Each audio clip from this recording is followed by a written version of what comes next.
नमस्कार, मी अशोक कांबळे. आपल्या एकी न्यूज चॅनलमध्ये स्वागत.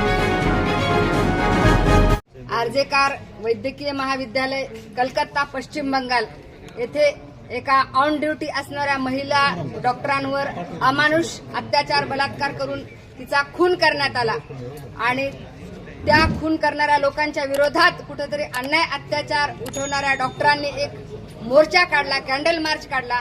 तर त्या मोर्चावर सुद्धा 3 ते 4 हजार लोकांनी त्या सर्व डॉक्टरांना अमानुष अशी मारहाण केली. त्या विरोधात आम्ही आज तहसीलदार परळी यांच्याकडे एक निषेध व्यक्त करण्यासाठी आणि कुठेतरी डॉक्टरांना आणि महिलांना बेटी बचाव बेटी पढाव असं म्हणतात, पण बेटी पडली पण बचली नाही असा आम्हाला खेद वाटतो. महिला आणि डॉक्टर जर इतकी शिकलेली महिला जर समाजामध्ये इतकी असुरक्षित असेल तर बाकीच्या महिलांचं किती अवघड आहे. म्हणून आज आम्ही परळी मेडिकल असोसिएशन तर्फे त्याचा निषेध व्यक्त करण्यासाठी आणि डॉक्टरांना आणि महिलांना असे जर अन्याय अत्याचार होत असेल तर त्याचं कुठेतरी त्यांना संरक्षण देण्यासाठी कायदा करण्यात यावा आणि त्यांना विशेष संरक्षण देण्यात यावं, यासाठी आम्ही आज सर्वजण इथे आलेलो आहोत.